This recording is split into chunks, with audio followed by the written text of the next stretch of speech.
Esta conferencia O comenzará eso. a grabarse. Muy bien. Bueno, entonces la clase de hoy se trata sobre los principios básicos de la secreción en todo el tubo digestivo, ¿verdad? Desde la boca con las glándulas salivares, pasando por el esófago, estómago, intestino delgado, intestino grueso y las mucosas del intestino grueso hasta el ano. Hoy, pues para no saturarlos tanto, porque la verdad es que el tema es bastante extenso, vamos a hablar sobre algunos principios básicos, ¿verdad?, de la secreción. En la primera parte, ya en la segunda parte vamos a hablar sobre la secreción de las glándulas salivares o salivales, como quieran llamarle, y vamos a hablar de la secreción en el estómago. Dejaremos para mañana el resto, lo que es la secreción intestinal, la secreción pancreática, la secreción en el intestino grueso y intestino delgado y la secreción pancreática. En esta primera parte vamos a ver algunos tópicos que consisten en clasificar qué tipos de glándulas hay en el tubo digestivo, que secretan, cómo se estimula esa secreción, por medio de qué mecanismo se estimula la secreción, los mecanismos básicos de esa secreción y cuál es la importancia del moco. Ahí vemos el tubo digestivo. Ahí estamos viendo pues lo que es el esófago, el estómago, intestino delgado, intestino grueso. Y vamos a ver algunas generalidades de las células que se encuentran en la pared, las glándulas secretoras y las que secretan moco. Entonces, dentro de las glándulas secretoras encontramos las que secretan enzimas digestivas, ya las vamos a ver más adelante, lo que es la gastrina, el ácido clorhídrico, y se encuentran generalmente desde la boca hasta el ileum y se encargan de la digestión y de la absorción, funciones de digestión y absorción. Y encontramos las que secretan moco, células o glándulas secretoras de moco, que también las encontramos desde la boca hasta el ano y cuya función principal es la de lubricar la mucosa gastrointestinal y la protección de la misma.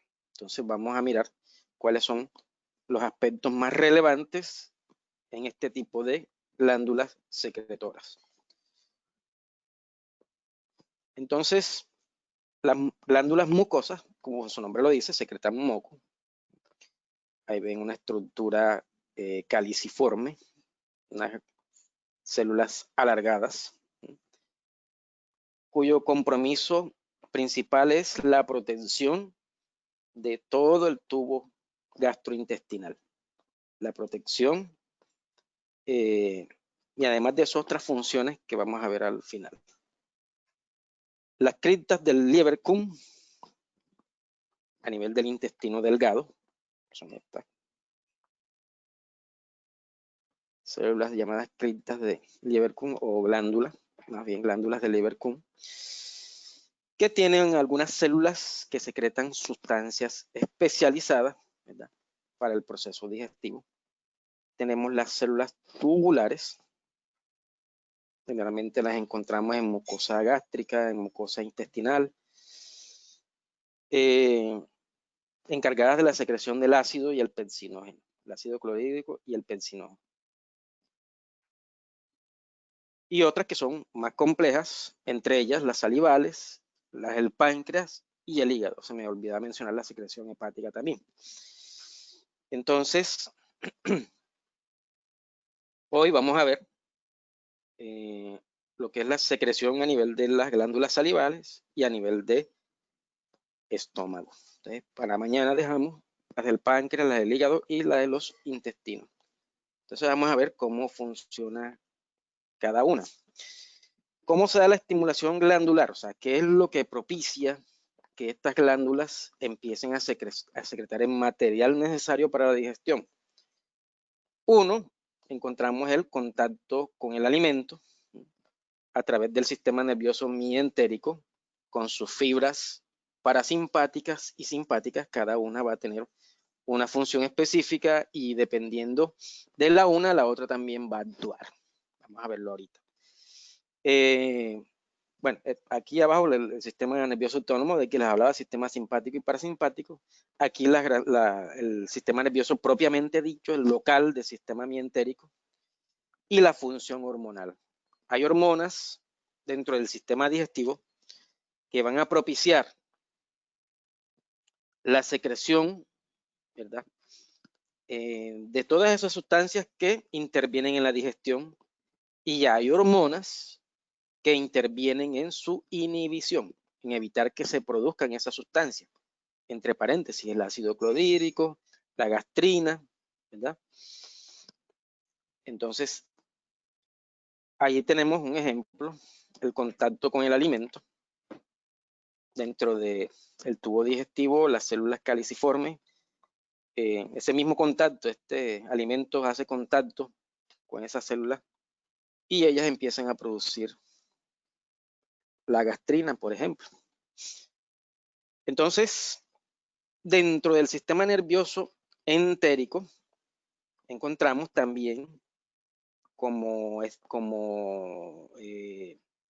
estímulo táctil, una de las causas, ¿verdad?, para el proceso digestivo, la irritación química que pueda producir ese alimento y la distensión de la pared.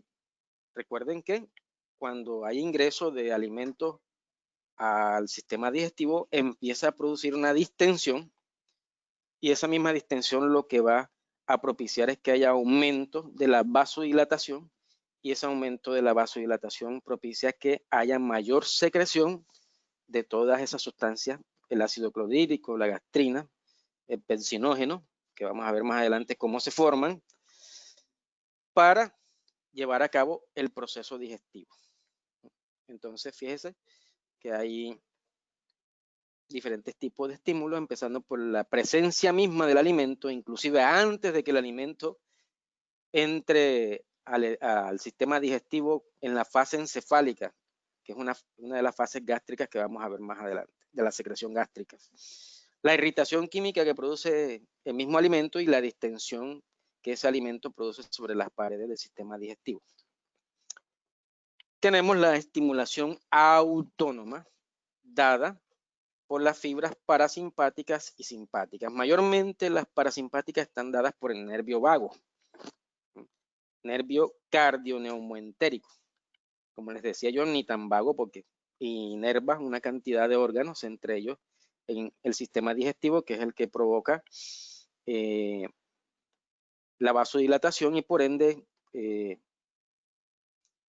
estímulo mediante la acetilcolina, ¿verdad?, para que se produzca ácido clorhídrico, por ejemplo.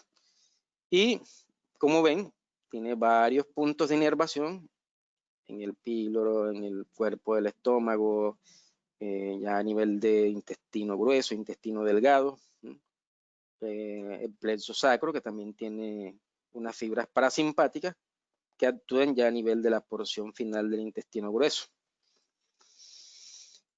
El sistema parasimpático va a propiciar, ¿verdad?, va a estimular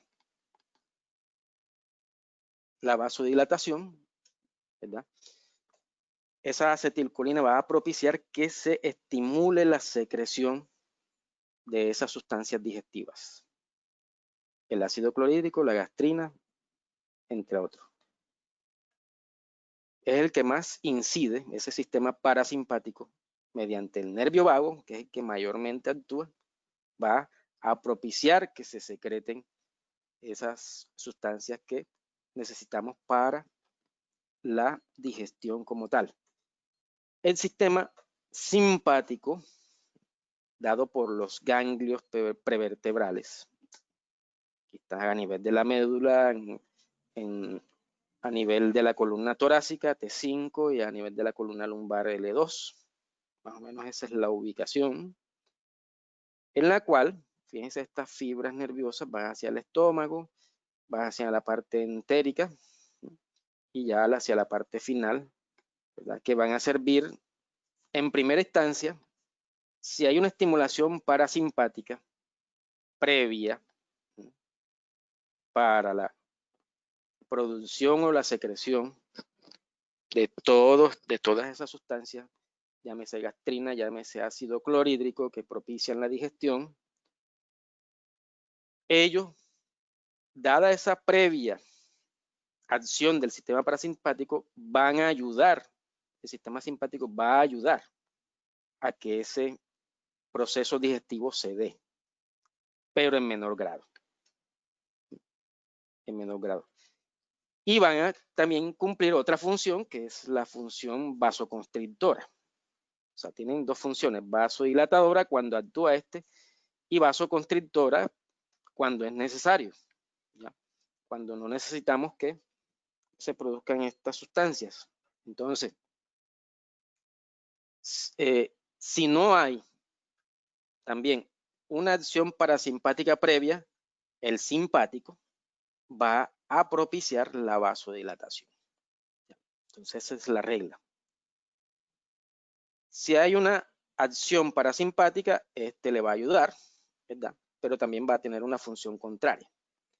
Si no hay una función parasimpática previa, este le va a ejercer. Ahí está.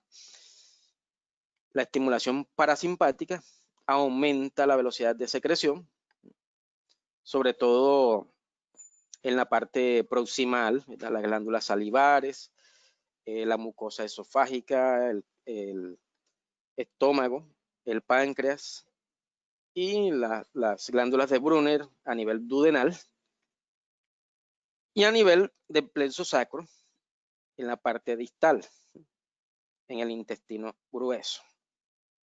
Va a aumentar la velocidad de secreción, va a aumentar que se secreten mayormente el ácido clorhídrico, la gastrina,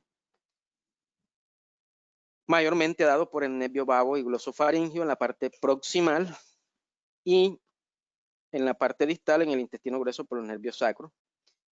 Y el resto, ¿verdad?, de esa estimulación lo da los estímulos nerviosos mientéricos y las hormonas locales, que vamos a ver más adelante.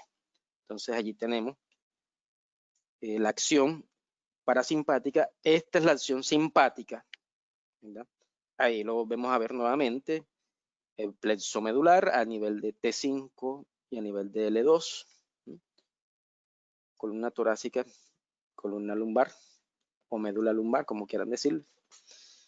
Y tenemos allí la acción de los ganglios paravertebrales. Esa estimulación simpática, como lo acabamos de mencionar, tiene doble efecto. Si hay una estimulación parasimpática previa, va a aumentar la secreción. Se aumenta, pero leve a moderado, no como la acción parasimpática, que es la mayor, la que mayormente produce secreción, aumento de la secreción.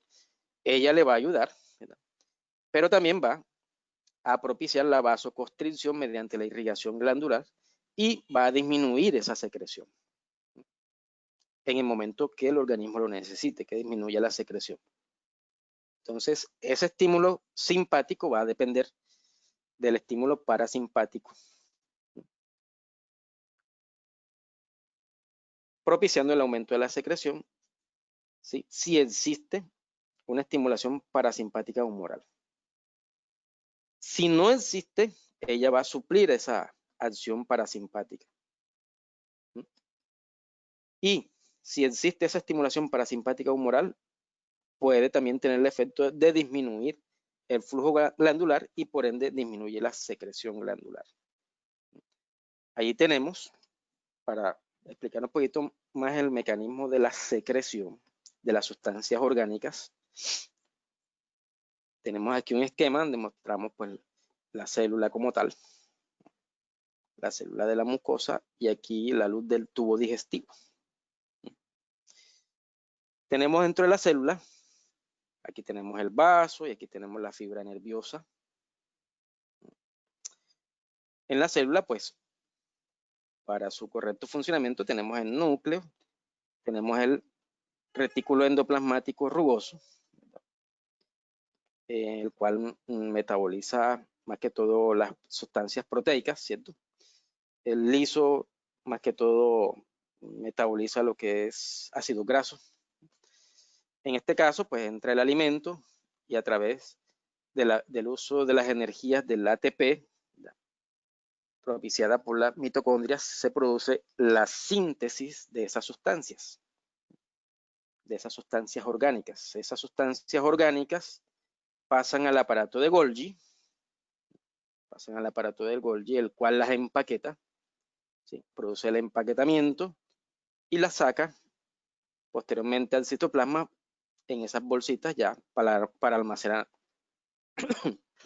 para almacenar todo eso que se ha empaquetado, esas sustancias orgánicas que se han empaquetado, que son las que se van a secretar a la luz del tubo digestivo.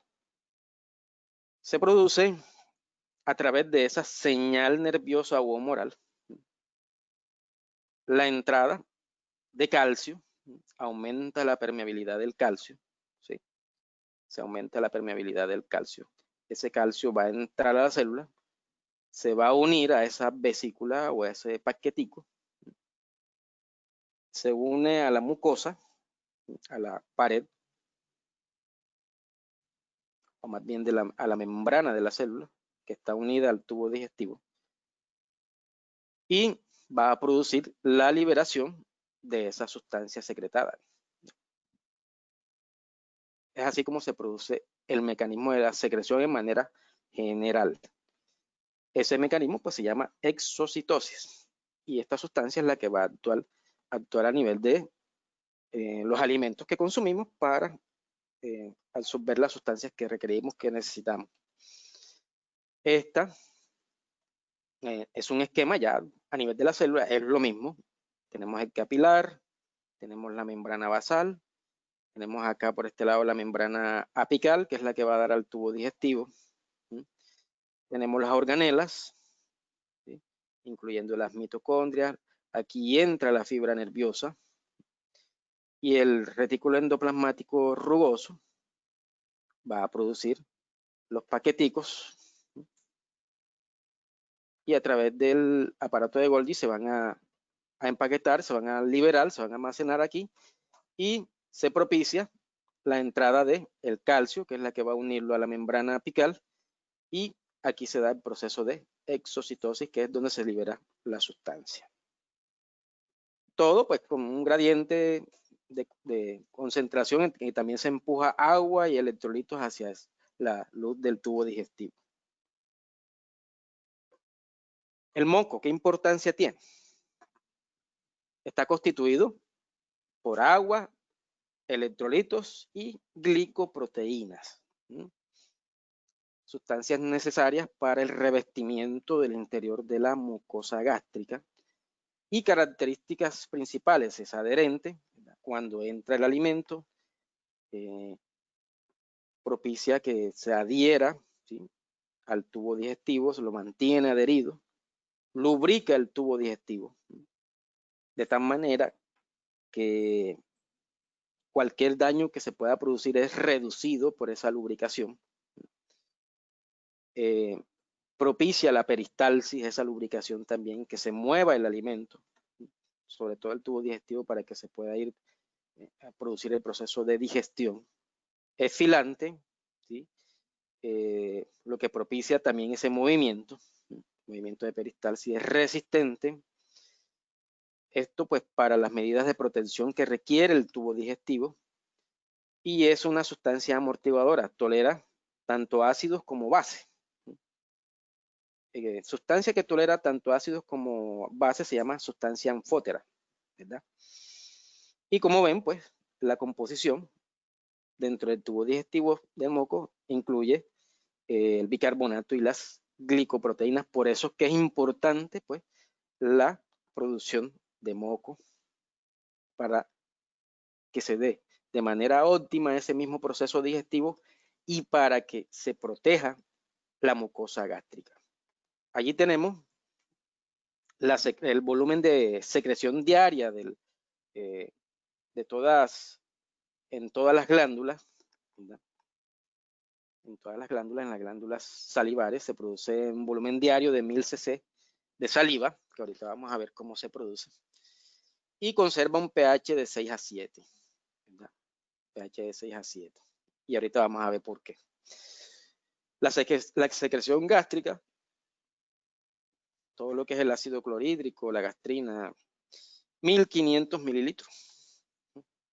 Por eso se necesita también bastante agüita para propiciar de manera óptima que se dé la digestión a nivel gástrico y a nivel de intestino delgado.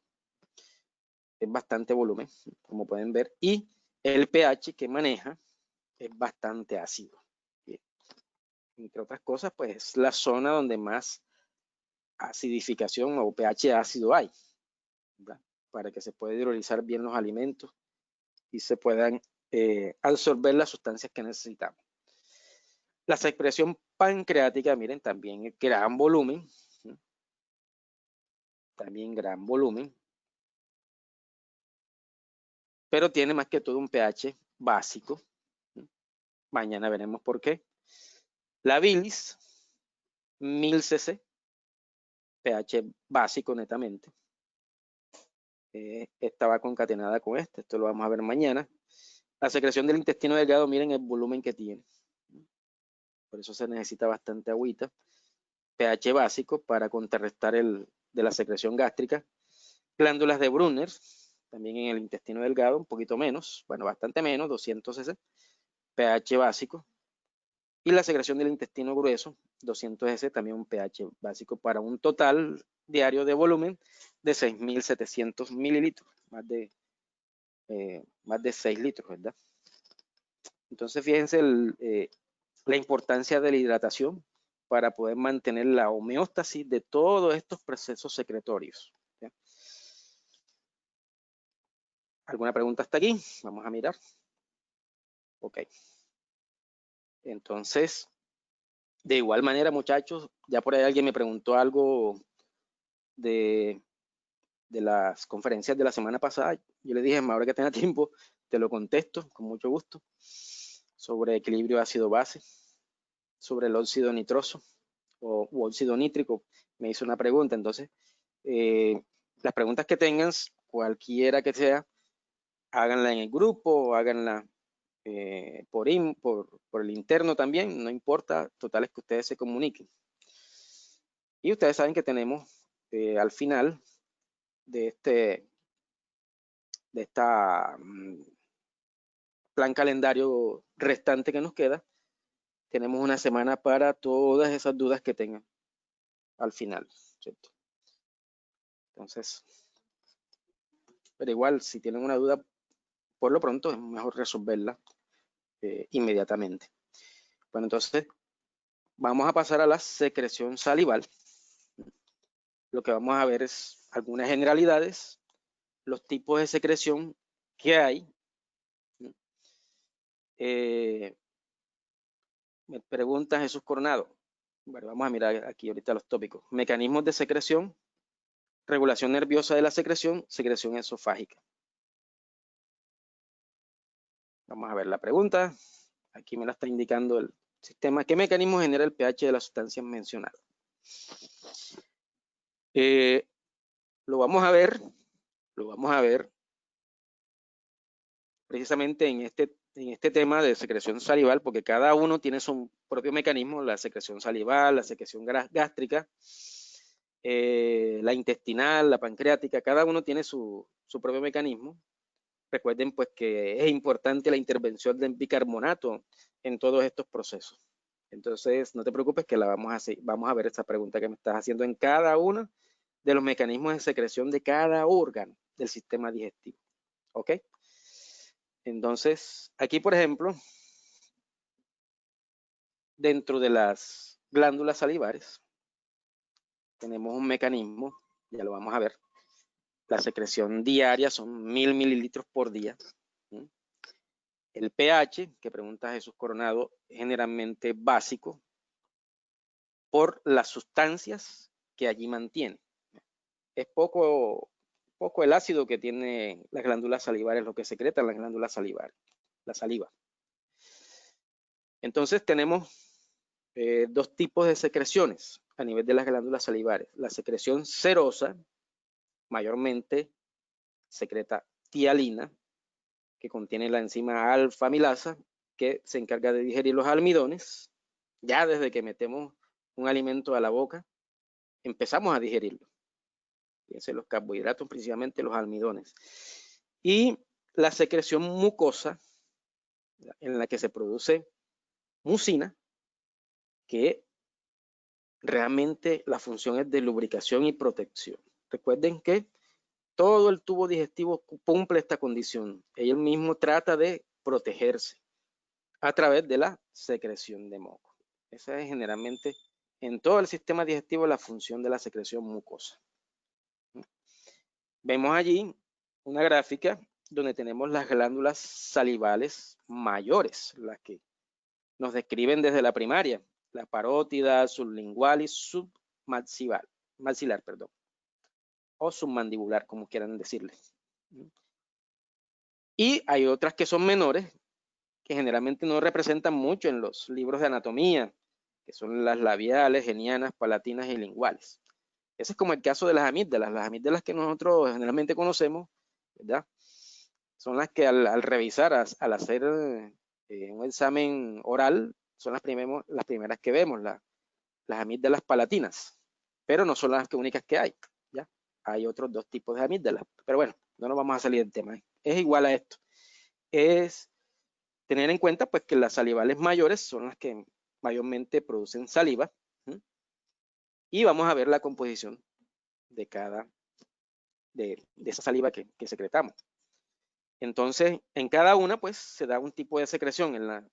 En la parótida, generalmente la secreción es serosa. En la submandibular es mixta, es serosa y mucosa. Y en la sublingual generalmente es netamente mucosa. En las glándulas menores, pues la mayoría de la secreción es de tipo mucoso, muchachos. Y ahí tenemos en parte la explicación de la pregunta de Coronado. ¿Cuáles son los elementos que mayormente constituyen la saliva? Bicarbonato y potasio. En más baja concentración, el sodio y el cloro. Entonces, este mecanismo propicia que ese pH, ¿verdad? Si lo llevamos al equilibrio de ácido-base, tenemos aquí que realmente ese pH debe ser más básico que otra cosa, más de base, porque eso es lo que tenemos allí. Ahora, ¿cómo se produce? ¿Cuál es el mecanismo?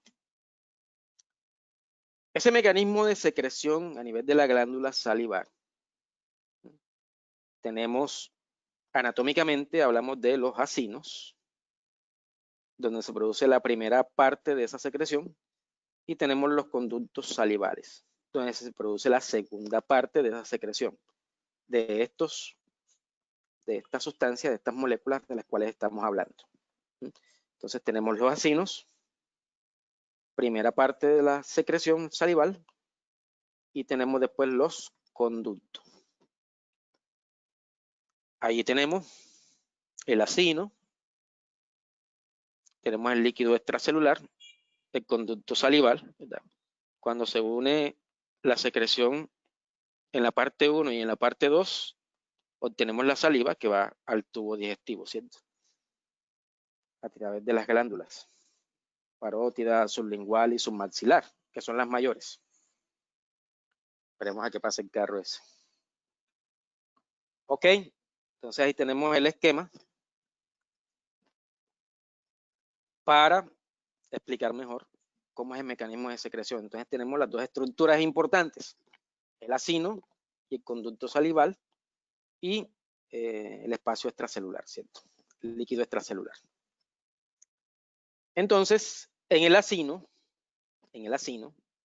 se produce la tialina y la mucina, que pasa por aquí y se va a la glándula, ¿cierto?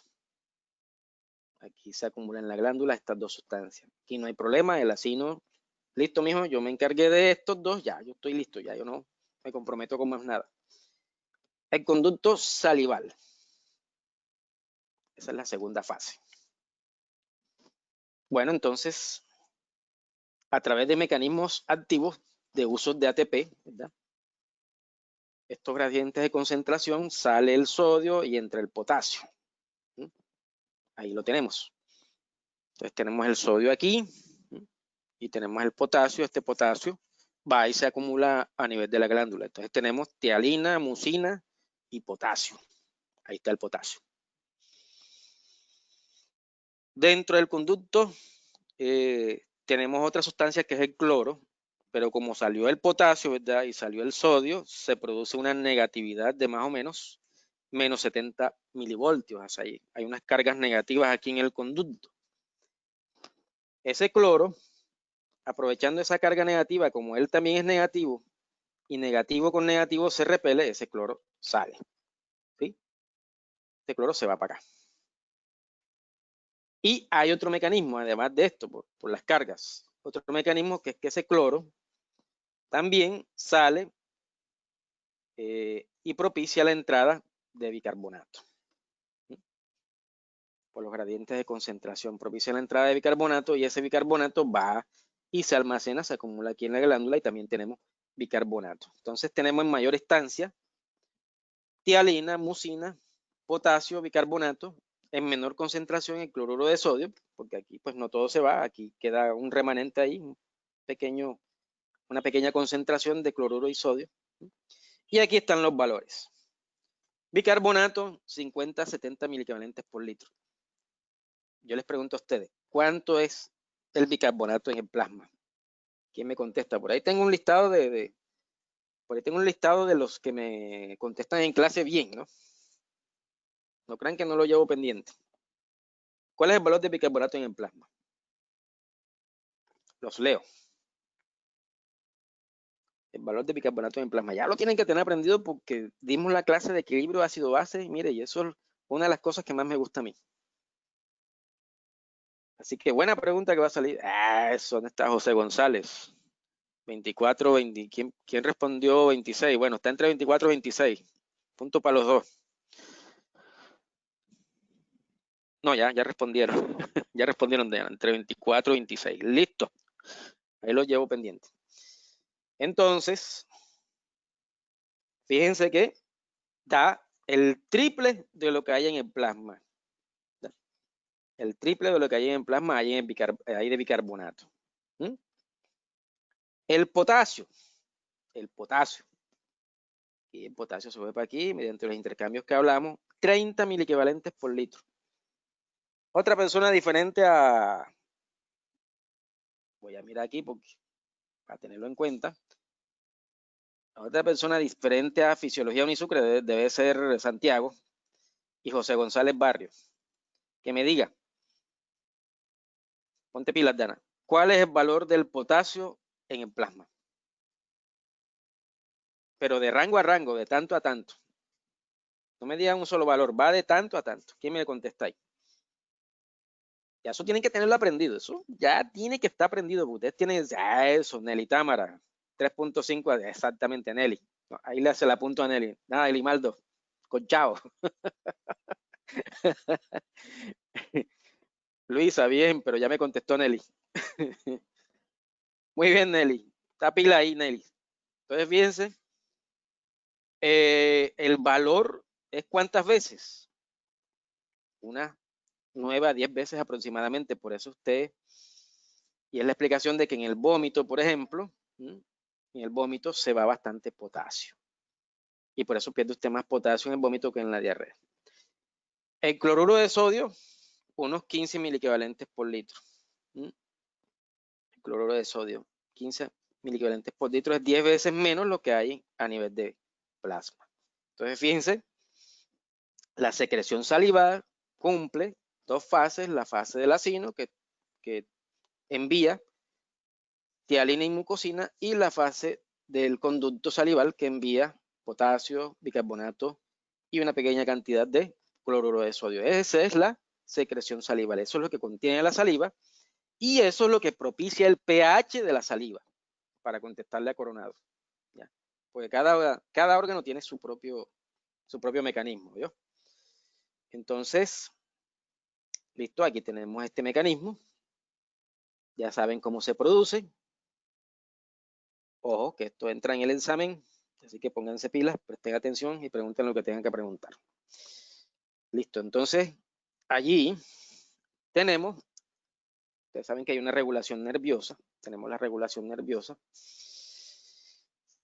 tenemos el sistema nervioso autónomo, hablamos en principio de la regulación por el sistema parasimpático y el sistema simpático.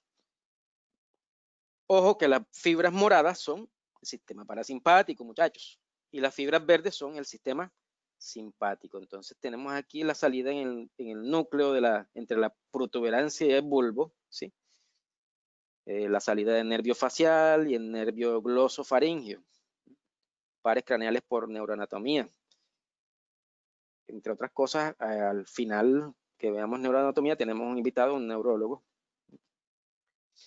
el doctor Fernández. Nos dijo que nos iba a apoyar, vamos a tener sesiones con él. Entonces, tenemos esta fibra parasimpática, ¿verdad? El nervio facial que termina en ganglio submaxilar, perdón, exacto, submaxilar o submandibular, es lo mismo. Y de allí a la glándula sublingual y a la glándula submandibular para propiciar ¿qué? El aumento de la secreción salivar. El estímulo parasimpático. Y otro estímulo parasimpático a nivel del nervio glosofaringeo, ¿ya? En su rama del ganglio óptico, que está pegadito a la glándula parótida, es la que estimula la secreción simpática.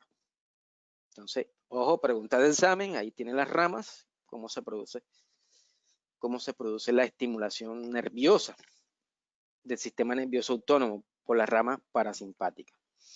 Y tenemos las ramas simpáticas, ¿cierto? Que se da a nivel de la columna torácica. Mírenlo, T1, T2, T3, salen estos haces nerviosos y a través del nervio o ganglio cervical superior inerva la parótida, inerva la sublingual e inerva la submandibular. Recuerden que el aumento de la producción de saliva, en este caso, se da por el sistema parasimpático, ¿sí? Y el sistema simpático le ayuda en menor escala, en menor grado. Mayormente por el sistema parasimpático y en menor grado por el sistema simpático. Y llega un momento que hay que inhibir, ¿verdad? Y se produce la vasoconstricción y por tanto la disminución de la secreción de saliva, que eso lo hace el sistema simpático. ¿Ok? Dice Tatiana, es decir que el parasimpático, vamos a leerla. Ve que bueno, me gusta eso. Vamos a ver. Ahí respondió Nelly, ahí lo llevo pendiente. Luisa también me respondió, pero ya después que Nelly, entonces ganó Nelly. Es decir, que el parasimpático estimula es el simpático, no entendí muy bien. Exacto, bueno, bien.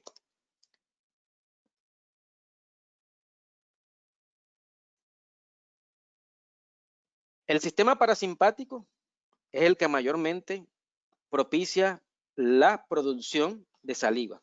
En este caso, estamos hablando de la regulación de secreción de saliva. El sistema parasimpático es el que regula mayormente, ¿verdad? A través del nervio facial y a través del nervio glosofaringeo, que es el noveno par, la producción de saliva. Aumenta la producción de saliva. Esa es la función principal de él. El parasimpático también tiene esa función, ¿verdad? También tiene esa función en menor escala, pero depende de si funciona el parasimpático. ¿Ya? Si este ejerce su función, este funciona.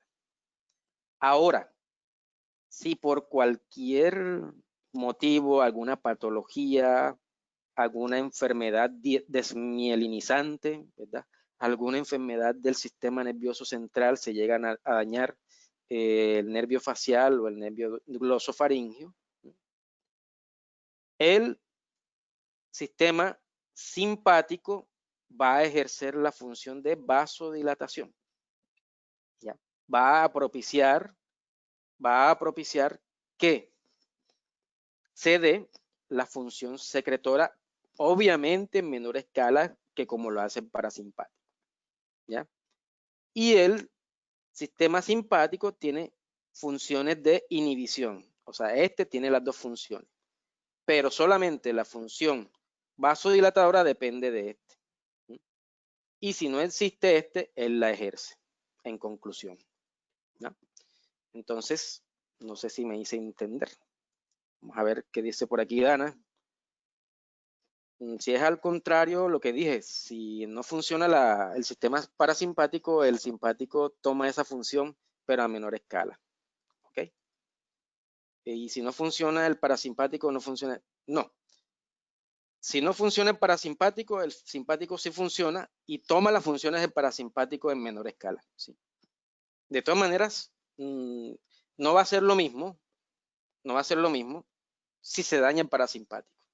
Es la conclusión que también podemos decir. Este lo hacen, digamos, en el 80%, en 90% la función secretora y este un 10%. Si este no lo hace, este lo va a hacer en un 10%, o sea, que se va a ver afectado la secreción salivar en un estado patológico cualquiera. Doctor, si no, no me quedó muy claro. Bueno, vamos a responderle aquí, ¿dónde está? Responder. Vamos aquí, ¿qué fue lo que me preguntó Luisa?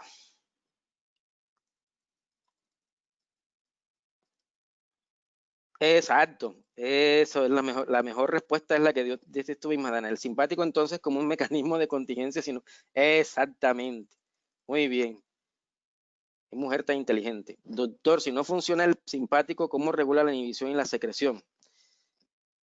Bueno, allí la regulación de la inhibición de la secreción no se da.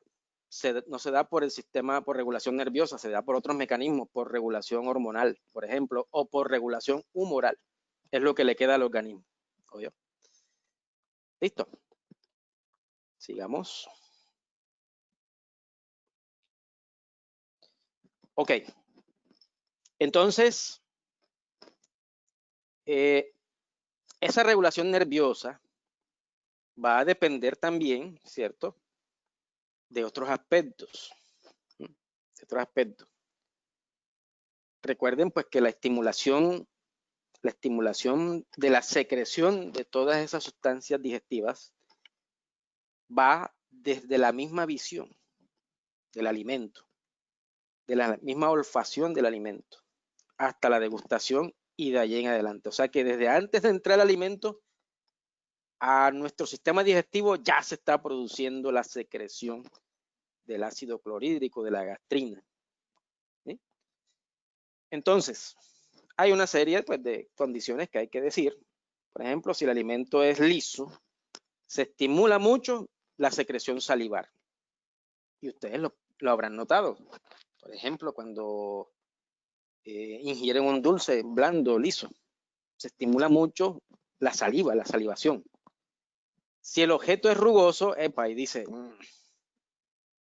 la sensación táctil rugosa no es muy agradable para las glándulas salivares y se estimulan un poco. Y esto lo vamos a ver en sistema nervioso central. Anderson, bueno, estás aquí, listo, gracias, bienvenido.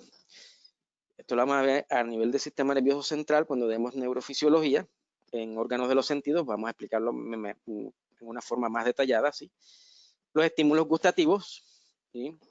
Por ejemplo, los sabores amargos estimulan de 8 a 20 veces la secreción de saliva. En el estímulo olfatorio, fíjense que antes de entrar al alimento a nuestro sistema digestivo ya hay un proceso iniciado. Alimentos deseados, aquellos que te gustan, aquellos muy vistosos, que se ven bien bonitos, que huelen bien, ¿verdad? Se estimula mucho la sensación o la secreción salivar. Y los indeseados, muy poco, ¿ya? Muy poco. Lo que no te gusta no te estimula la secreción salivar, no te saborea. En el estómago y la parte alta del intestino, alimentos irritantes, tratan de diluirlo y neutralizarlo. Esa es la función secretora, el objetivo de la función secretora, diluir o neutralizar. Y bueno, esa misma estimulación de la saliva, por ejemplo, en los alimentos ácidos, que ustedes se dan cuenta, es un factor irritativo y también estimula mucho la producción de saliva. Entonces, ahí está la explicación de todo lo que sentimos, de todo lo que nos gusta, lo que olemos, ¿verdad? Y ya cuando está dentro de nuestro sistema digestivo lo que causa. Entonces, ahondando un poco en ese estímulo parasimpático, ¿sí? Ustedes saben, por la gráfica que vimos anteriormente, que mayormente el estímulo parasimpático se da en la glándula parótida, ¿sí? La cual es una glándula inmensamente, bastante irrigada. Bastante sangre pasa por aquí o circula por ahí. Entonces, ese estímulo parasimpático va a producir una vasodilatación, va a aumentar el flujo sanguíneo, por ende, ¿verdad? Y en esa misma glándula se va a producir una sustancia que se llama calicreína. Va a tomar la alfa-globulina que está dentro de esa irrigación, dentro de la sangre, y la va a transformar en bradicinina. La bradicinina es una sustancia vasodilatadora, es bastante vasodilatador, tan vasodilatador como el óxido nítrico. Y esa misma vasodilatación es directamente proporcional a la secreción. Entre más bradicinina haya, va a haber mayor vasodilatación, Dana. Entre más vasodilatación, va a haber mayor secreción de saliva. Directamente proporcional. Entre mayor vasodilatación, mayor secreción salivar. Y eso es por estímulo parasimpático. Y esa es la explicación de por qué se da esa vasodilatación y por ende el aumento de la secreción de saliva con el estímulo parasimpático. La secreción esofágica, bueno, el esófago netamente hay glándulas mucosas y como glándulas mucosas producen moco, ¿ya? Que se encarga de la lubricación para poder deglutir bien. El alimento lo mastica bien masticadito, unas 20, 25 veces lo mastica, algunos no, otros 2, 3 veces y para adentro. Con la saliva, pues también con ese moco de la saliva, lo lubrica también, lo deglute y esa secreción esofágica que es rica en moco va a propiciar ese traslado del bolo alimenticio, pasando por el cardias, llegando a, pasando por el esófago, llegando al cardias, ¿verdad? Y entrando al estómago, en donde se va a dar la mayor parte de la digestión. Fíjense cómo aquí, cuando pasa el bolo alimenticio, aquí se cierra la glotis, ¿verdad? Para que no se vaya, como dicen por ahí, por el sistema respiratorio, por el galillo viejo, como dicen algunos.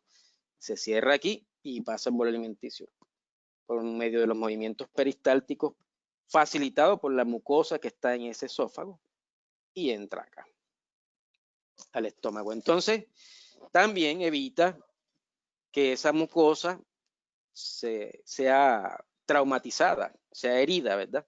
Algún alimento que ustedes ingieran, algún alimento pesado, algún alimento duro, ¿sí? No permite pues que haya esa escoriación por ese tipo de alimentos. Y también por esa secreción mucosa que vamos a ver más adelante cómo protege el sistema digestivo, ¿verdad? Cómo propicia esa protección. Protege ese esófago inferior, ¿verdad? Ya aquí a nivel del estómago. Ustedes saben que hay patologías como el reflujo gastroesofágico. Aquí este esfínter empieza a fallar y se devuelve el ácido clorhídrico o el ácido gástrico y empieza a producir lesión de esta mucosa esofágica. Entonces, esa misma mucosa que el mismo esófago produce, lo protege de todos estos daños que se puedan producir por trauma o por aumento del ácido. Bueno, ¿alguna pregunta hasta aquí? Vamos a ver. Bueno, ya a Luisa le contestamos. Dice aquí Santiago, el simpático utiliza medios directos para cumplir la función parasimpática, pero cuando requiere inhibir utiliza medios entéricos con ayuda de la noradrenalina. Sí, señor.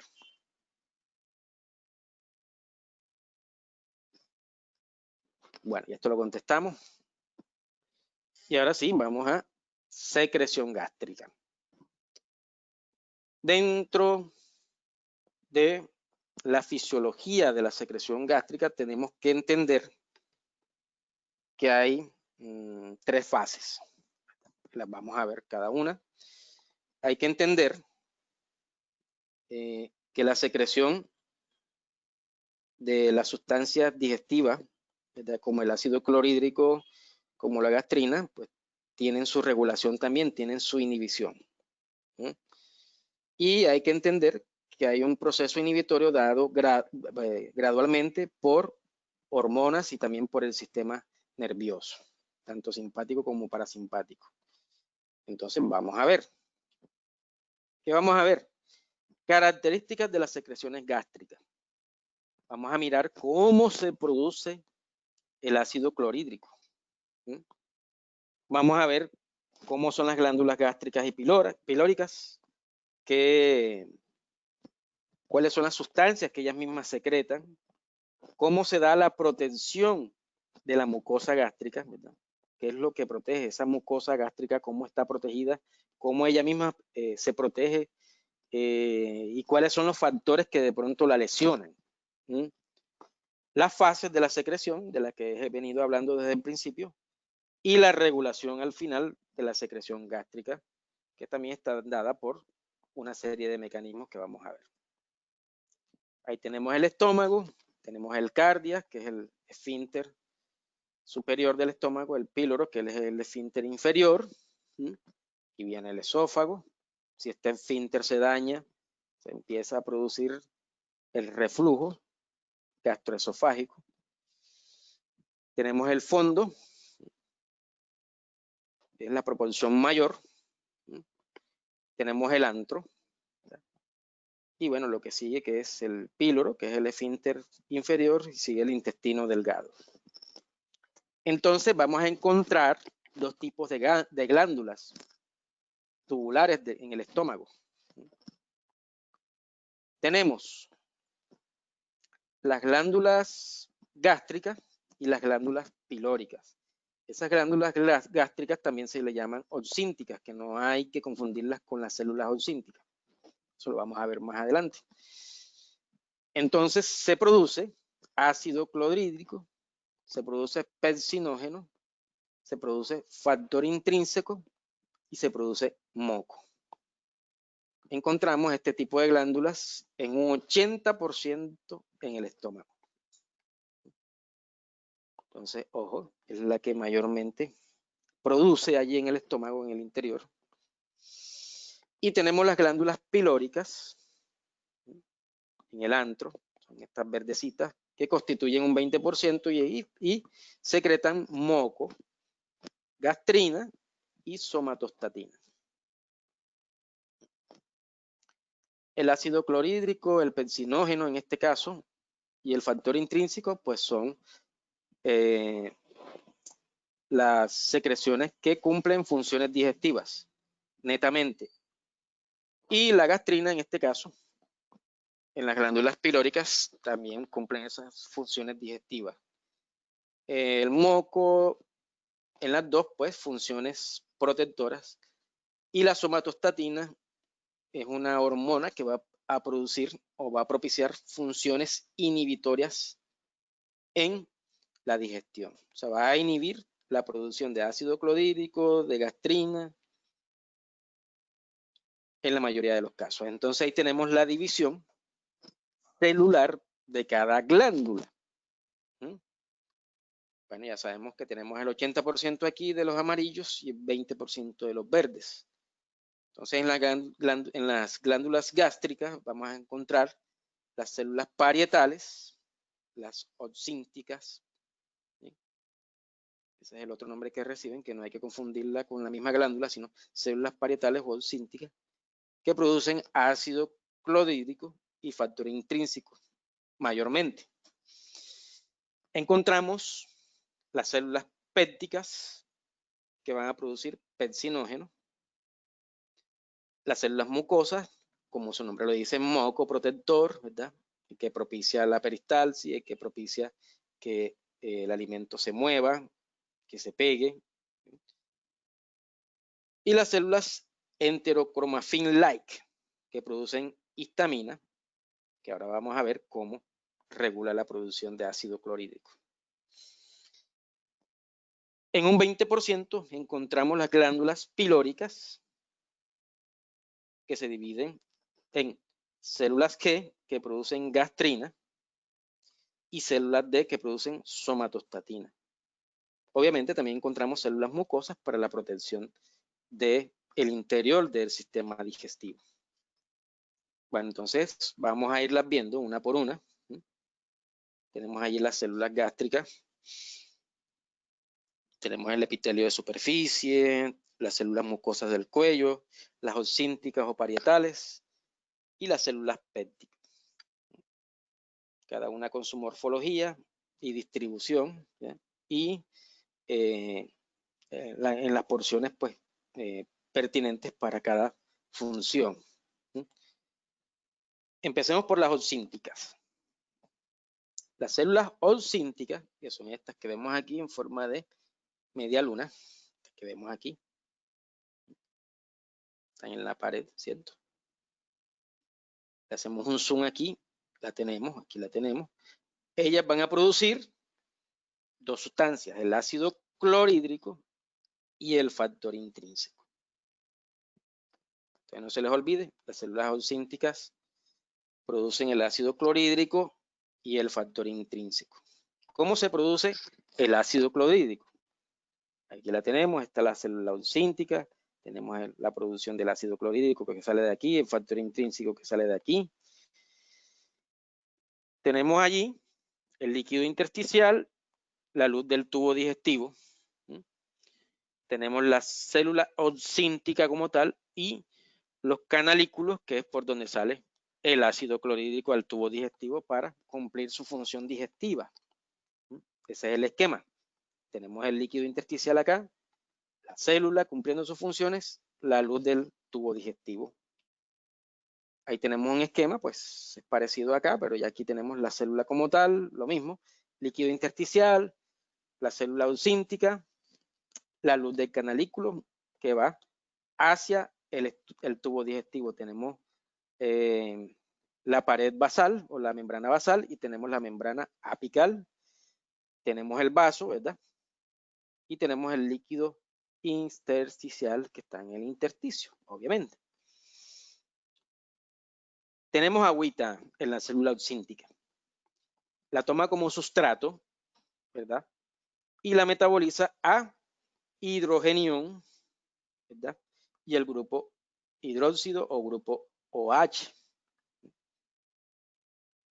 Esas salen de la agüita que está aquí. Entonces, a través de los mecanismos de bomba de protones, hidrógeno-potasio, el hidrógeno sale y el potasio que está aquí en la luz del canalículo, ¿ya? Entra a través de la bomba de protones, que ustedes saben que utiliza ATP, utiliza energía, es un mecanismo activo. Entonces, este hidrogenión sale y entra el potasio que está aquí al citoplasma de la célula olcíntica. Hay otro mecanismo por acá, en el líquido intersticial, en donde por medio de la bomba sodio-potasio sale el sodio de aquí y entra el potasio. Allí tenemos el potasio. Dentro de la célula olcíntica, ya sabemos que este hidrogenión se fue a través de la bomba de protones. ¿Ok? Y acá, este potasio entra, ya tenemos dos potasios aquí, sale este sodio, aquí va saliendo el sodio por medio de la bomba de ATP por medio de la bomba sodio-potasio, perdón, a través de la ATPasa sodio-potasio.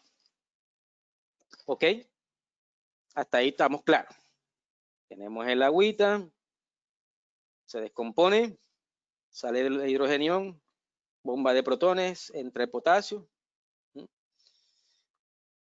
Dice eso, esa bomba de protones funciona y cómo regula la célula la concentración del grupo de hidroxilo resultante.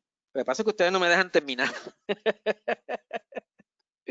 Ustedes se me adelantan, entonces esperemos a que yo siga, no he terminado. Porque todas las preguntas están contestadas en la misma exposición. En la misma, la mayoría, pues no todas. No voy a decir que todas, pero no se me adelanten. No se me adelanten, presten atención. Presten atención y ya pues iremos contestando. Yo de todas maneras, si termina la conferencia, porque no puedo contestarles enseguida, yo se las contestaré en la medida que vaya avanzando o que al terminar la conferencia. Entonces, ojo Santiago, no me apagues, no me retires porque hay que contestar preguntas. Ok, entonces, vamos a repetir. Ahí tenemos el agüita. Por medio de la bomba de protones, sale el hidrogenión, entra el potasio que está en la luz del canalículo. Y por este otro lado, por medio de la bomba sodio-potasio, entra el potasio y sale el sodio. También por uso de energía en ATP, fíjense. Y ojo, que aquí tenemos un hidróxido aquí circulando. Ya sabemos que aquí salió el hidrogenión, ya sabemos que aquí entró el potasio. Listo. Aquí también hay sodios, ¿verdad? Entonces, por la diferencia de gradientes de concentración, este sodio que va saliendo aquí, ¿verdad? Cada vez hay menos sodio, hace que este otro sodio vaya entrando. Hace que este otro sodio que está aquí vaya entrando al citoplasma de la célula oxíntica y se siga produciendo los mecanismos de bomba sodio-potasio. Con este sodio que hay en la luz del canalículo. Entra, porque aquí hay menos, aquí se va acabando, entonces como se va acabando, entramos extra. ¿Sí? Tenemos el hidróxido, este grupo H. ¿Qué pasa? De que el gas carbónico, ustedes saben que es producto de degradación, ¿verdad? De la célula. Ese gas carbónico entra y por medio de la misma anhidrasa carbónica que ustedes vieron, en equilibrio ácido-base, forman el bicarbonato. Forman el bicarbonato. ¿Ok? ¿Está claro? Y vamos por aquí. Y entonces ahora vamos por aquí. ¿De dónde salió ese CO2? De los productos de desecho, los productos de eliminación de la célula. Ustedes lo saben. Entonces, por medio de la misma anhidrasa carbónica, se produce el bicarbonato. Entonces, ¿qué pasa más adelante? Hay dos mecanismos. El cloro que se encuentra acá, en el espacio intersticial, entra por dos vías. Un canal directo, ¿verdad? Y uno de bomba bicarbonato cloro. Entrada de, pues salida, perdón, de bicarbonato y entrada del cloro. ¿Ok? Y este bicarbonato hace que ese líquido intersticial, este espacio intersticial, vaya al sistema circulatorio y bueno, y regule todos esos mecanismos de equilibrio ácido-base. Entonces, entra cloro por aquí y entra cloro por acá. Ese mismo cloro sale por las mismas bombas, los mismos mecanismos de bombas de cloro que son directos, sale a la luz del canalículo, porque se va acumulando aquí, y sale a formar, ¿verdad? Con el hidrógeno que ya estaba acumulándose acá, el ácido clorhídrico más el agüita, que también sale acá. La forma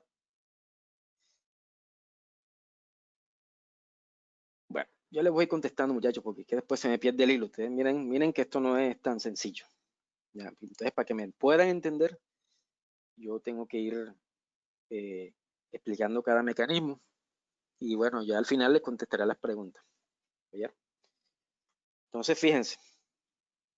Nos devolvemos, ahí está la formación del el bicarbonato.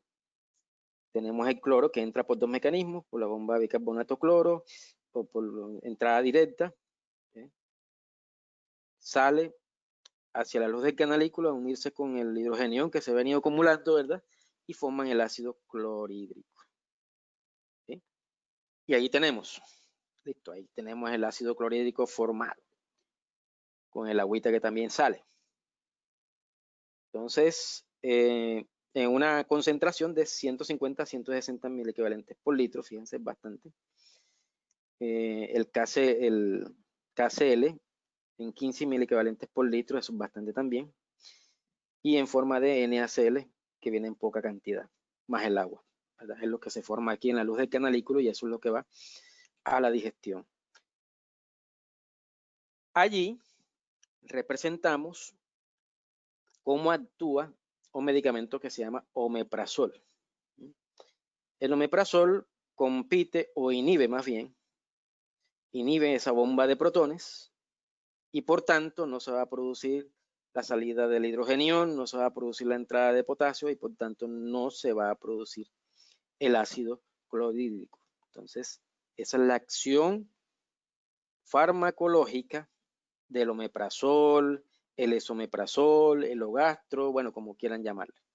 Allí es donde él actúa y por eso no se forma el ácido clorhídrico, para que este mismo ácido no dañe la mucosa estomacal cuando se produce en demasiada cantidad y el paciente pues ya tiene una gastritis establecida y lo que se trata es de que no se produzca la mayor cantidad de ácido, ¿verdad? Para que no se siga lesionando la mucosa gástrica.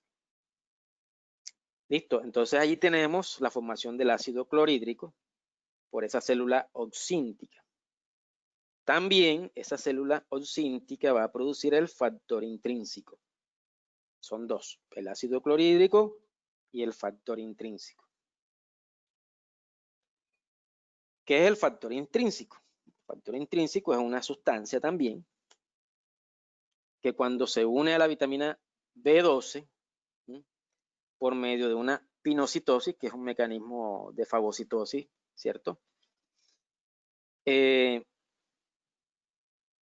La traslada, ¿sí?, hacia el sistema circulatorio. O sea, se unen estas dos, o sea, se produce la célula oxíntica, produce el factor intrínseco, al cual se une a la vitamina B12 por la luz del estómago, se va hacia el sistema circulatorio, ¿verdad?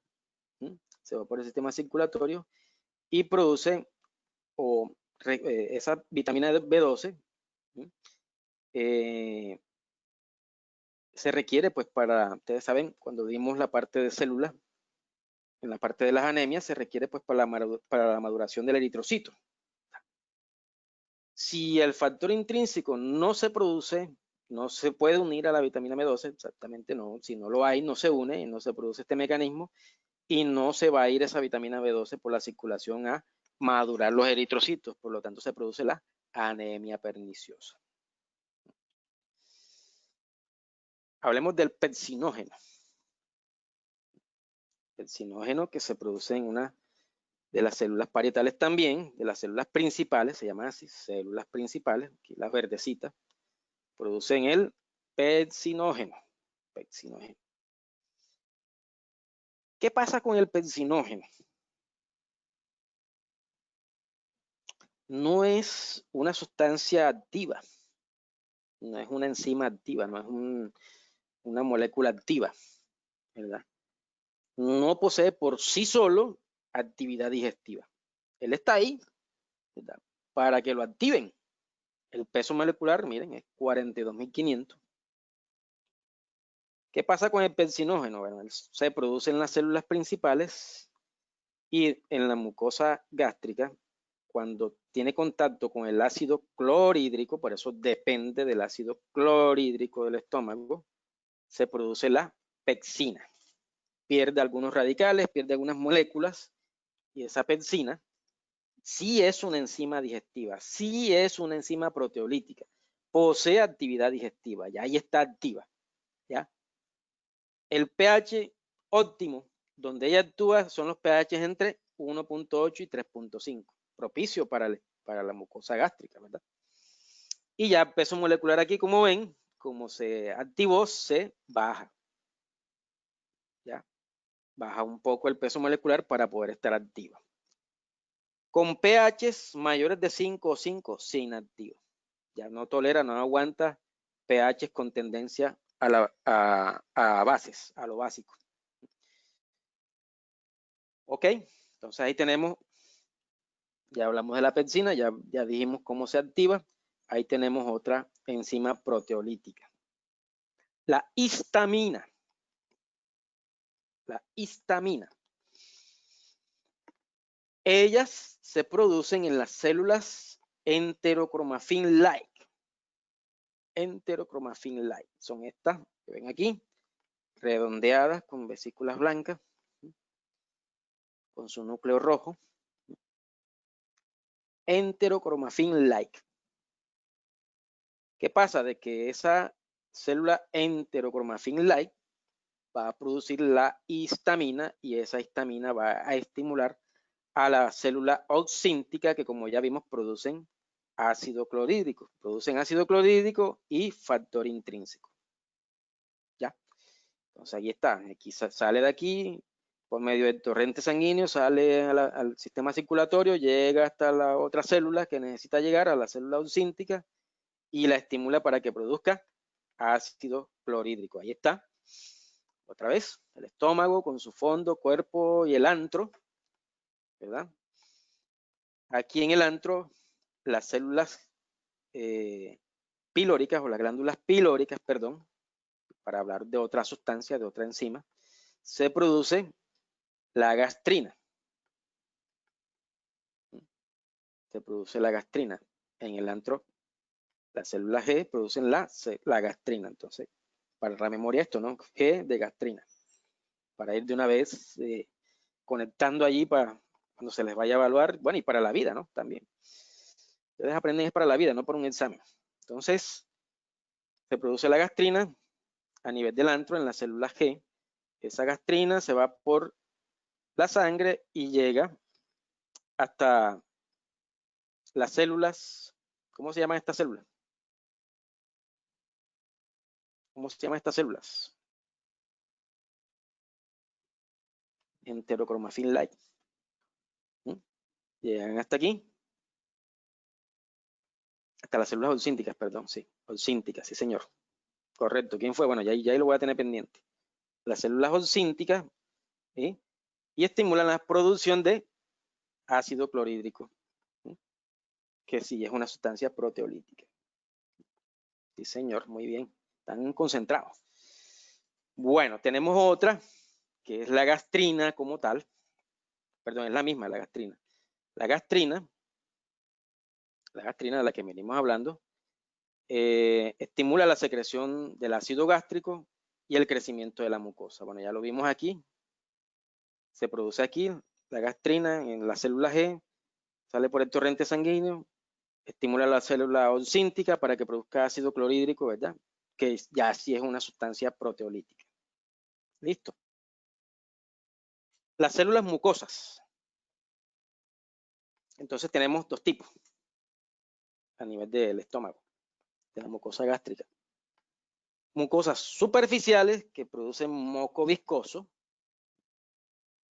que es el que mayormente propicia esos mecanismos de protección de barrera de la mucosa gástrica. Y tenemos estas son las superficiales, y tenemos la mucosa del cuello. Tenemos las mucosas del cuello.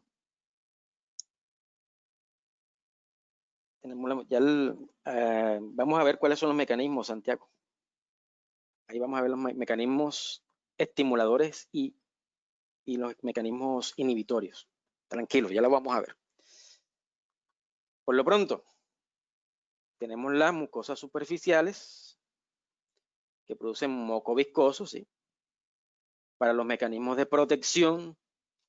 Y tenemos la mucosa del cuello, aquí, que producen moco fluido, que secretan pexinógeno, que también es una sustancia como sustrato para la estimulación de la producción de ácido clorhídrico. Vamos a verlo más adelante. Entonces ahí tenemos las células mucosas superficiales, ¿sí? Producen este moquito verde que ustedes ven aquí, ¿sí? Que van a proteger al mismo estómago del ácido clorhídrico, del pexinógeno, ¿sí? De la gastrina, ¿ok? Inclusive de los mismos alimentos. Ahí está.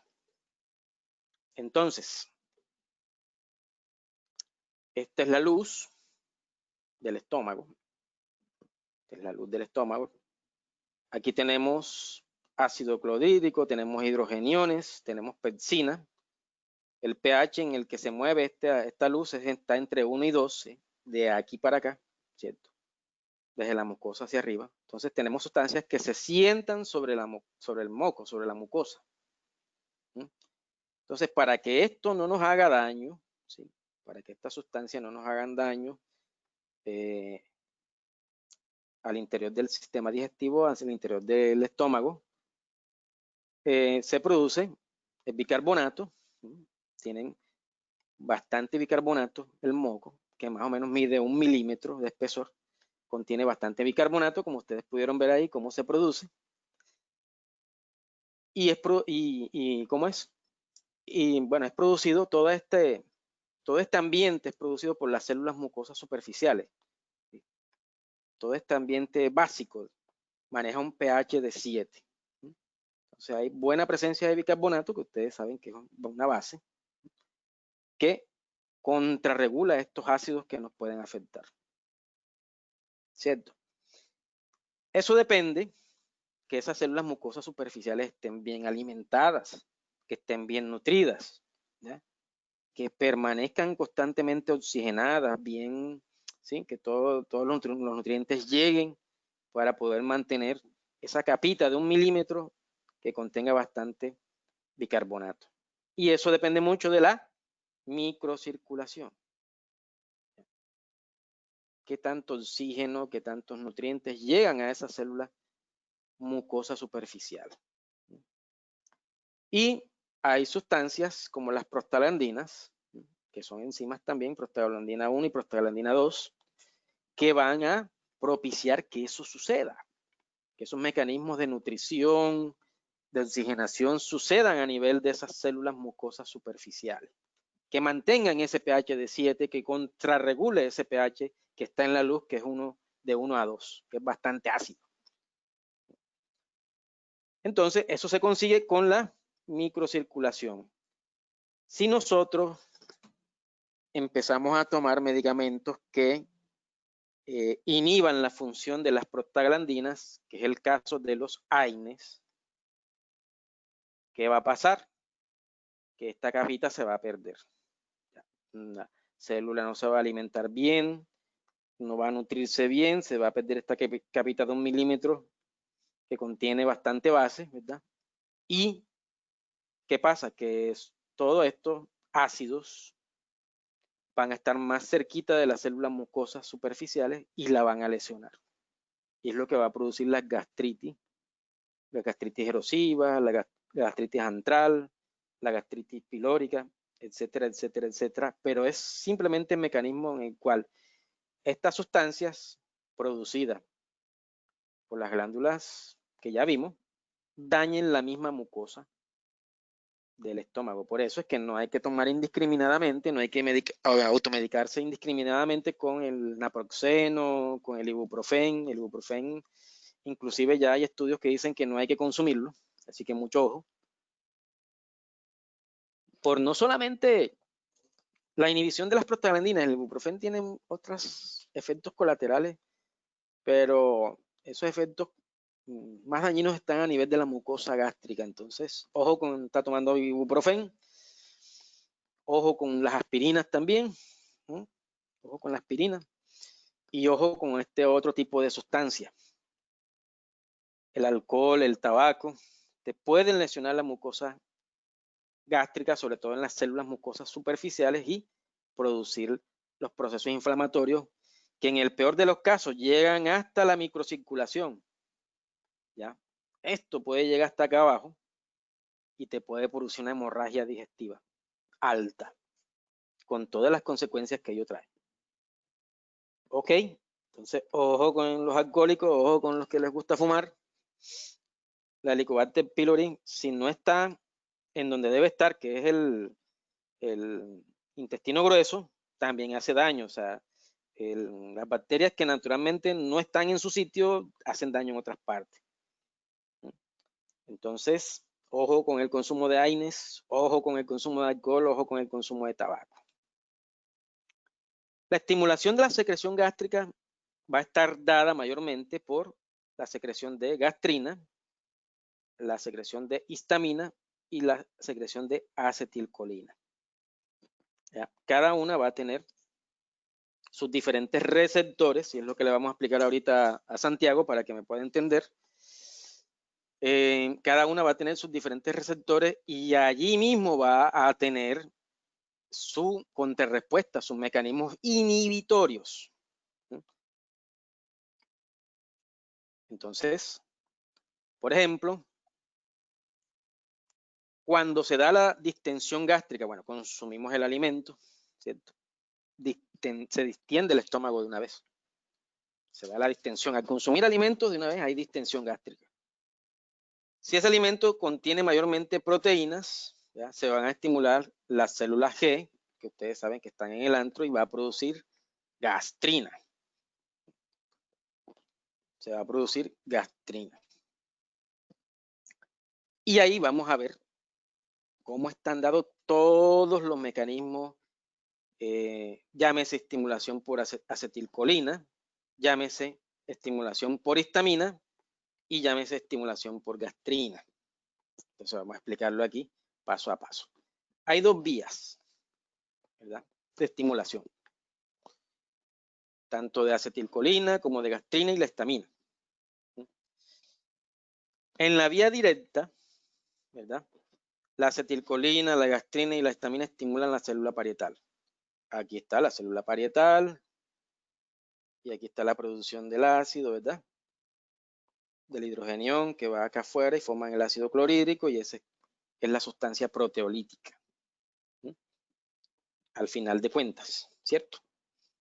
Ya este mecanismo lo vimos, la producción del hidrogenión que es sacado aquí, se une al cloro que también es sacado y produce el ácido clorhídrico, que es a final de cuentas la sustancia que va a propiciar la digestión. Entonces tenemos el mecanismo directo, tenemos el sistema nervioso central que nos va a producir la acetilcolina. Esta acetilcolina va a estimular directamente en su receptor, ¿verdad?, en su receptor, la formación del ácido clorhídrico. Sí, este es el mecanismo directo. Tenemos, ese es el caso de la acetilcolina, tenemos la histamina, ¿sí?, la célula SL, enterocromatina-like, ¿sí? Aquí pues están la producción por parte de ellas de la sustancia llamada histamina, ¿sí?, por medio de la exocitosis va y la reciben en el receptor H2, se llama así. Es recibida en ese receptor, perdonen la redundancia, para producir directamente ácido clorhídrico. La gastrina va a estimular las mismas células, ¿sí?, enterocromatina-like, por medio de los receptores de gastrina. Ella va a estimular directamente la producción de el ácido clorhídrico. Hay otra vía que es la vía indirecta. Entonces dice, en la vía indirecta la acetilcolina, la gastrina también estimulan las células SL, lo que resulta en la secreción de histamina. Un momentico que me está llamando la doctora Munive. Hola, Doc, ¿cómo está? ¿Cómo ha pasado? Bien, bien, gracias. No. Bien, bien, gracias a Dios. Estoy aquí en clase o yo. Si quieren me llama más tardecito, que estoy aquí en plena faena. Listo, yo le llamo apenas termine. Gracias, yo. Ah, no, bueno, listo, yo le llamo. Muchas gracias, yo. Está muy bien. Ok, qué pena con ustedes. Volvemos otra vez. Listo, entonces tenemos en la vía indirecta la acetilcolina y la gastrina también estimulan la célula SL, lo que resulta en la secreción de histamina. Entonces nos vamos por aquí. Aquí esa acetilcolina tiene su receptor, lo cual estimula la formación de histamina que a su vez, ¿verdad?, a través de los receptores, perdón, de aquí M3, estimulan en la célula parietal la producción del ácido. ¿Listo? Ese por el lado de la acetilcolina. Este es el lado indirecto. Vamos por aquí, estimula la producción de histamina. Esa histamina es recibida por aquí a través de los receptores M3 y ahí va. La gastrina es producida aquí también.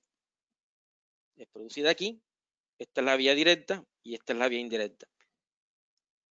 Tiene su receptor de gastrina que a su vez estimula este mismo receptor en la célula parietal y así se produce el ácido clorhídrico. Entonces ahí tenemos los dos mecanismos, uno directo y otro indirecto para la producción del ácido. Esta gráfica para mostrar dónde actúa, ¿verdad?, en primera instancia la que está en azul, antihistamínicos como la cimetidina, la ranitidina y la famotidina. Esta actúa a nivel de los receptores H2, los receptores de histamina H2. Lo inhiben, por tanto no se va a producir el ácido clorhídrico que termina acá. Y como vimos en alguna gráfica anterior, sustancias como el omeprazol, el lansoprazol, el pantoprazol, el ogastro, bueno, como quieran llamarle, actúan en esta bomba, la bomba de protones.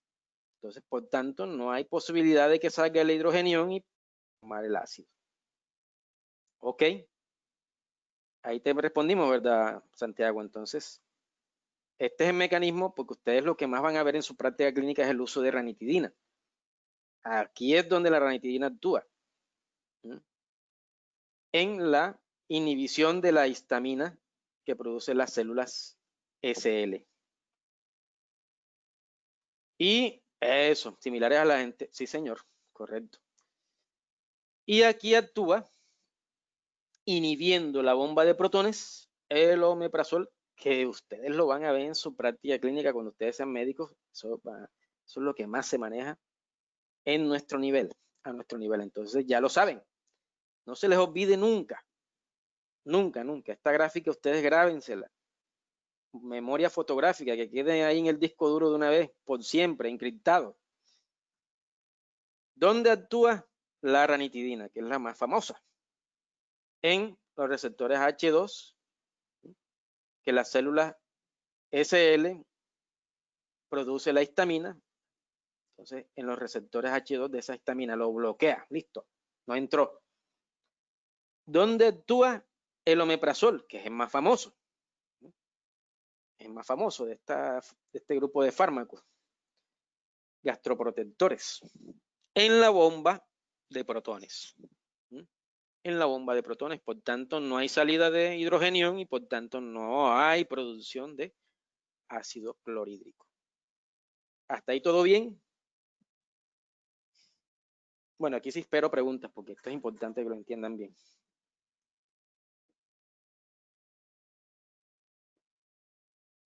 Sí, similares a las pero esta es la enterocromafin, las células enterocromafines like. Ahí se diferencia. Ok, ¿Alguna otra pregunta? Bueno, creo que quedó claro. Muy bien. Muy bien. Entonces nos vamos para la siguiente diapositiva. Nos vamos con el pepsinógeno. Acuérdense que el pepsinógeno es producido en las células principales. ¿Cómo se regula? ¿Cómo se regula? También por el sistema parasimpático a través del nervio vago, a través de la estimulación por parte de la acetilcolina. Y el otro mecanismo es por la presencia de ácido en el estómago. Es directamente proporcional, es decir, entre más ácido clorhídrico haya en el estómago, ¿sí?, mayor es la velocidad de secreción del pepsinógeno. Entonces son dos mecanismos. Mecanismo parasimpático por nervio vago y plexo entérico y por la producción de ácido clorhídrico en el estómago. Entonces vamos con las fases. Vamos con las fases. Fases de la secreción gástrica son 3. Tenemos la fase cefálica. Esto es lo que les hablaba al principio. Usted ve el alimento, ve que será un buen pescado bien adobadito, bien, ¿sí?, que esté bien presentado con su correspondiente patacón, con suero y yuca, limón, ¿verdad? Listo, ya usted le provocó, lo vio y ya de hecho ya usted está empezando a secretar sustancias proteolíticas desde la visión. Ya le llegó el olor, bueno, peor todavía, más le gustó. El tacto, bueno, las sensaciones táctiles que ya ustedes ya hablamos al principio, y aquí viene la parte del gusto, ya la degustación del alimento como tal, ¿verdad? Va a propiciar, ya desde aquí, se propicia la producción de acetilcolina para que la célula oxíntica se estimule y produzca ácido clorhídrico. ¿Ya? Así de sencilla es la fase cefálica. O sea, desde antes de usted ingerir el primer bolo alimentario, el bolo alimenticio, ya desde antes de hacer eso, desde antes de meter el alimento a la boca, ya usted está produciendo ácido clorhídrico. ¿Ya? Está la fase gástrica. Está la fase gástrica. Ya usted ingirió su alimento. Eso le va a producir una distensión gástrica. Y como ya vimos, hay unos reflejos locales del sistema nervioso central y a nivel de reflejo vasovagal o vagovasal, perdón, vagovagal. Hay una producción, en conclusión, de acetilcolina. Esa acetilcolina va a actuar o va a estimular estas células, las GCL, van a producir histamina, ¿ya?, en la célula oxíntica y van a producir ácido clorhídrico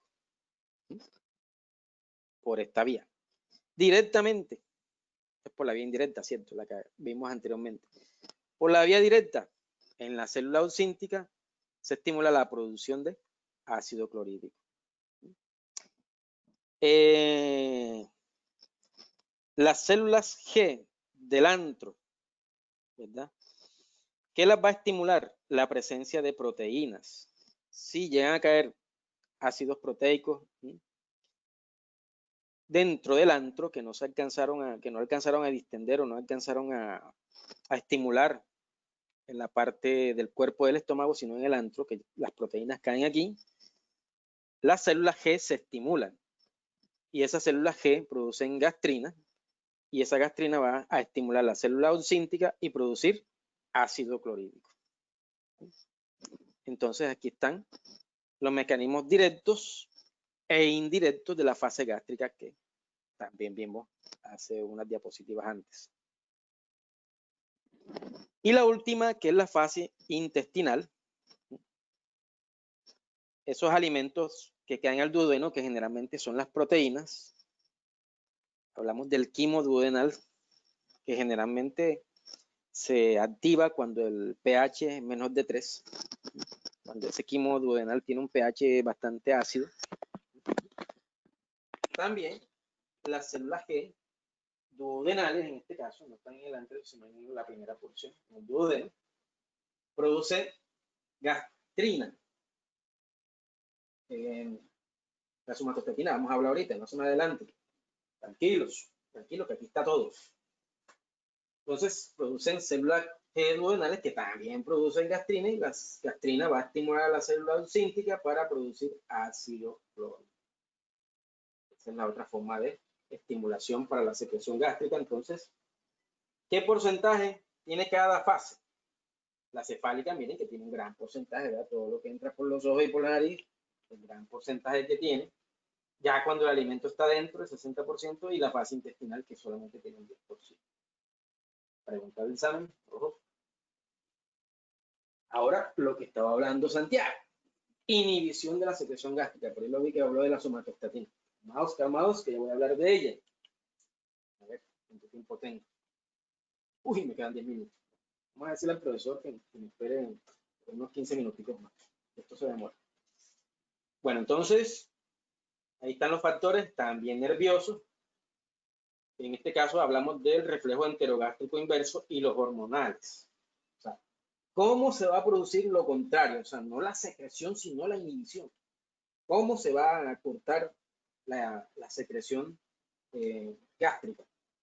Entonces ahí lo tenemos. Dentro del intestino delgado, en la porción alta, se produce ese reflejo.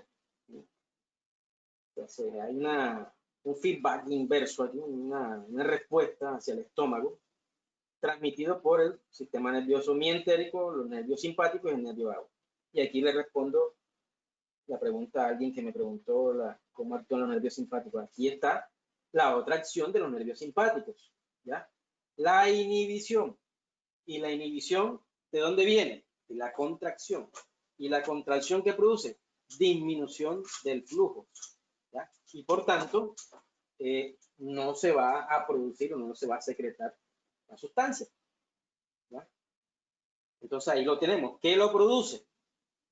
¿Cuáles son las causas de ese reflejo en la porción alta del intestino delgado? Se inicia por distensión del duodeno, irritación de la mucosa, acidez del quimo y productos de la degradación, pero la degradación de las proteínas. Las proteínas cayeron aquí, acidifican más el quimo y se produce la distensión y la irritación de la mucosa, y eso produce un reflejo, ya que como vimos aquí, lo transmite sistema nervioso mientérico, los nervios simpáticos y el nervio vago también va a tener una pequeña función.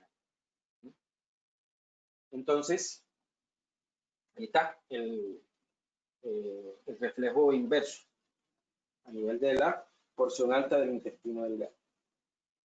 Tenemos otra que fue la que ya dijo Santiago, que es la función hormonal, la somatostatina. Es una hormona que nos sirve para inhibir la secreción gástrica. Entonces, ¿por qué es propiciada? También por los productos de degradación, pero en este caso son las grasas y las proteínas en la porción alta. También la irritación de la mucosa, también la osmolaridad del quimo, ¿sí? O sea, la presencia del sodio mayormente. Ustedes saben que la osmolaridad es mayormente influenciada por el sodio. Y la acidez del quimo, que ya dijimos que un quimo con pH de 3 estimula la producción de somatostatina también. Entonces, tenemos ese quimo con pH menor de 3, estimula las células D, estas células D que también están en el antro, ¿verdad? Estas células D van a producir somatostatina. ¿Y qué va a hacer la somatostatina? Inhibir la producción de las células G.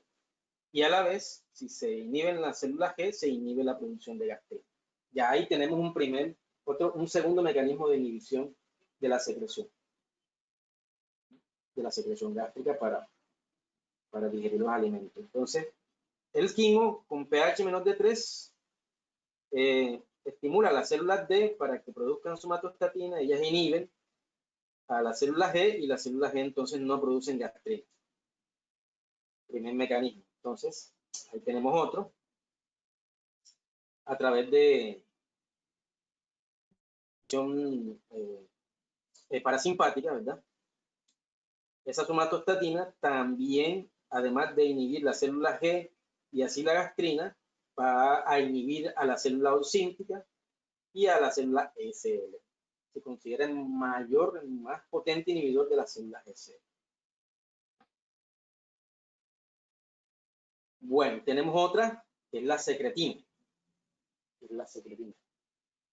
Entonces tenemos la somatostatina por un mecanismo y tenemos la secretina. Entonces, ¿qué va a hacer la secretina? También, primera posición del duodeno por los productos de degradación, por la irritación de la mucosa, por la molaridad del quimo y la acidez del quimo. Esto va a estimular a que inhiba la célula G, a que inhiba la célula auxíntica. La célula G, ustedes saben que produce gastrina, que a la vez estimula la célula auxíntica. Inhibe directamente a la célula auxíntica y estimula a la célula T, ¿sí? Que va a producir somatostatina, cuyos mecanismos son estos de inhibición. ¿Sí? Va a haber otros factores, no solamente son ellas, la somatostatina, la secretina, va a haber el péptido, el BIP, el CCK. Yo les digo que consiste en cada uno.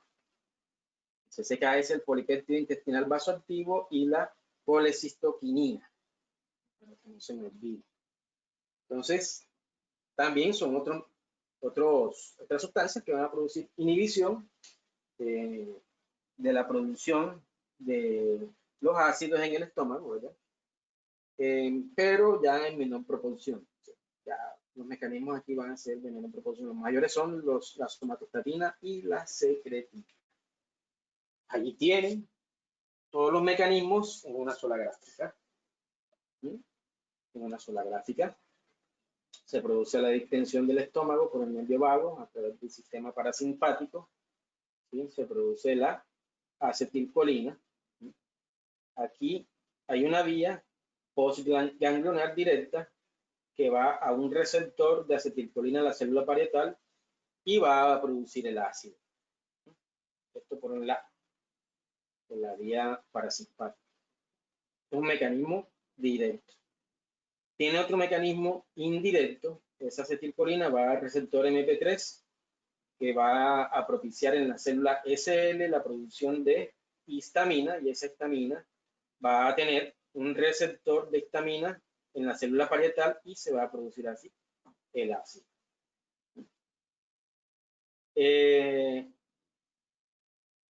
Otro mecanismo, vamos a mirarlo aquí. Hay otro mecanismo del sistema nervioso central parasimpático, sistema nervioso parasimpático. Esa acetilcolina va a propiciar la producción de somatostatina en la célula D, que es la que la produce. Y esta, a su vez, esta somatostatina que se produce va a inhibir a la célula SL para no producir histamina. Donde hay negativos, ya se sabe que es inhibición. Aquí hay negativos, es inhibición. Otro mecanismo, vamos con el nervio vago. Vamos a otro mecanismo por acá, ¿sí? La célula G. Va a estimular, esa acetilcolina va a estimular en la célula G la producción de gastrina. Esa producción de gastrina va a estimular en el receptor de gastrina, en la célula D, la producción de somatostatina. La producción de somatostatina. Fíjense por dónde va. Acetilcolina propicia la producción de gastrina en la célula G. Esta, a su vez, en la célula D, propicia la producción de somatostatina. Y la somatostatina va a inhibir a la célula G. Fíjense este mecanismo tan complejo. Esta la propicia y esta la inhibe.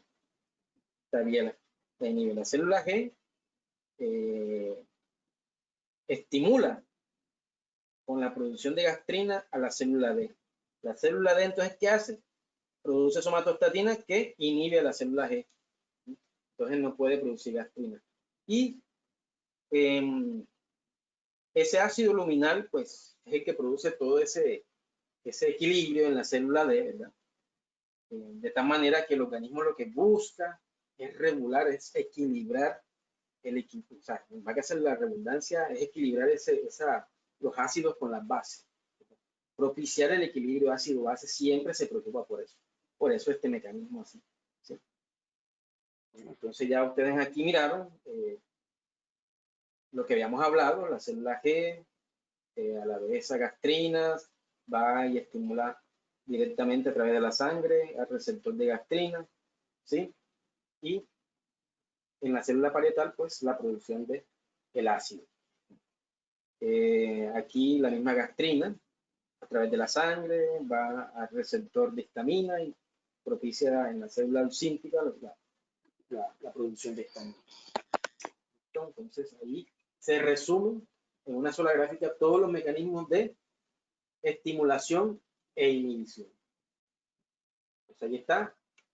Los hidrogeniones luminales estimulan directamente las células B para que liberen somatostatina que inhiben la liberación de gastrina por parte de las células G, reduciendo la secreción gástrica. Este es el equilibrio del cual yo les hablaba aquí, en esta parte. Ese es el resumen de las fases. Tenemos el centro vagal, la fase cefálica a través del nervio vago, estimula la producción de pepsina y ácido. En la fase gástrica, los reflejos nerviosos, secretores locales se dan. Los reflejos vagales, la estimulación de gastrina y histamina. Y en la fase intestinal, también mediados por mecanismos nerviosos y mecanismos hormonales, que ya los acabamos de ver a través de la estimulación y la inhibición. Durante el periodo interdigestivo, o sea, cuando no hay entrada de alimentos, los periodos en que estamos, digamos, así en ayunas, solamente hay secreción de moco, sobre todo, el 90%, con poca pepsina y casi nada de ácido.